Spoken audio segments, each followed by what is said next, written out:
अम्बेडकर नगर जिले के जलालपुर विधानसभा क्षेत्र के भियाव ब्लॉक के मरहरा गांव में पहुंचे। सर, आपकी संक्षिप्त परिचय। जी, मेरा नाम पंडित दिवाकर मिश्रा जी और हम अयोध्या से आए हैं और हमारी कथा व्यास जी, जिनका नाम है पूज्य आराधना शास्त्री जी। हम सभी लोग कल से इस मरहरा ग्राम में सनातन सेवा समिति की तरफ से यह कथा का आयोजन किया गया है, जो दिनांक 27 तारीख से प्रारंभ हो चुका है।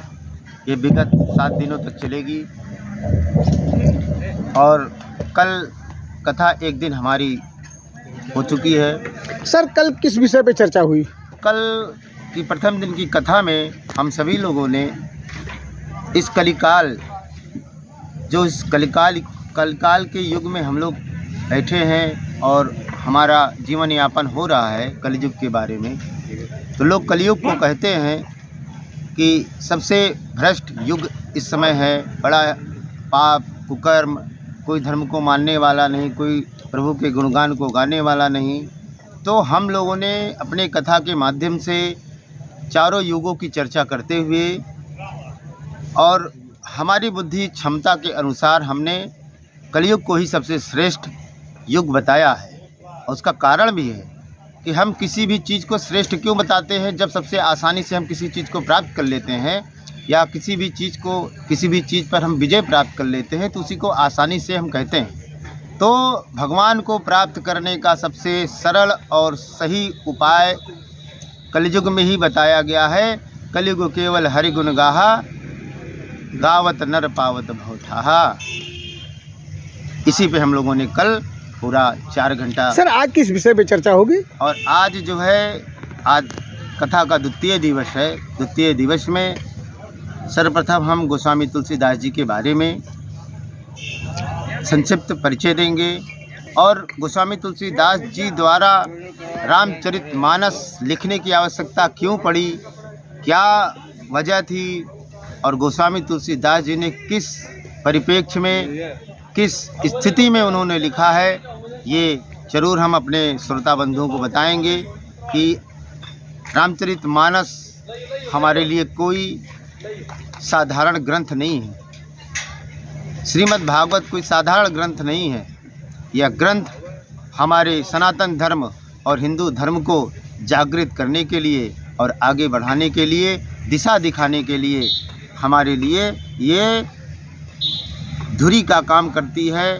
और जिस तरह से एक दिशाहीन व्यक्ति को एक दिशा प्रदान की जाती है, सही दिशा दिखाई जाती है, धर्म की महत्ता बताई जाती है, हमारे पूर्वजों ने जो सिखाया, जो पढ़ाया, उसकी हम लोग व्याख्या आज करेंगे। और कुछ देर के बाद फिर हम जो लोग शुद्ध श्री रामचरितमानस के प्रसंग पर पहुँचेंगे, जहाँ पे सती और शिव जी का चरित्र। सर, अपने भक्तों को क्या संदेश देना चाहते हैं?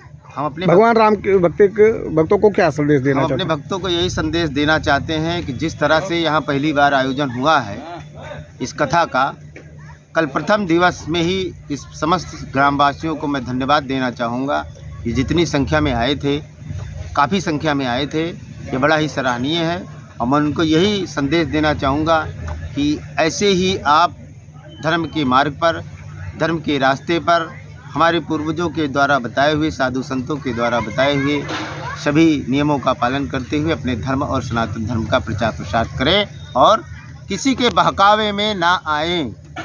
सबसे सत्य यही है कि आज जो है लोग एक दूसरे को इधर फोड़ रहे हैं, उधर फोड़ रहे हैं, उधर फोड़ रहे हैं, लेकिन जो सत्य है, आज से नहीं, अनादिकाल से हमारा सनातन धर्म चलता चला आ रहा है और इसको तोड़ने के लिए बहुत सी शक्तियाँ लगी, लेकिन आज तक सनातन धर्म वहीं का वहीं है, बढ़ता ही रहा, कभी घटा नहीं। यही मैं समस्त श्रोता बंधु, समस्त हिंदू समाज से, समस्त जो है सनातनियों से यही आग्रह करूँगा कि अपने सनातन धर्म को देखें, उसकी रक्षा करें, आने वाली पीढ़ी, ताकि हमारे सनातन धर्म के बारे में भूलने का भी प्रयास ना सोचे। नमस्कार दोस्तों, आज हम अम्बेडकर नगर जिले के जलालपुर विधानसभा क्षेत्र के भियाव ब्लॉक के मढ़ारा पहुंचे हैं, जहां रामकथा चल रही है। रामकथा का दूसरा दिन है और यहां ग्रामवासियों से लेकर दूर दूर ग्रामवासियों में, जनप्रतिनिधियों में एक उत्साह है कि यहां देश की आज़ादी के 76 वर्ष बीत जाने के बाद पहली बार यहां रामकथा का संचालन हुआ, जिसमें भक्तों में काफ़ी जिज्ञासा है कि जल्दी से हम अपना काम निपटा कर रामलीला मैदान में मढ़ारा आदर्श गाँव में पहुँच कर राम के भगवान के विचारों को सुने और उनके किए गए कार्यों का अनुकरण करें और अपना जीवन धन्य करें। इसी के साथ राजेश तिवारी, अम्बेडकर नगर।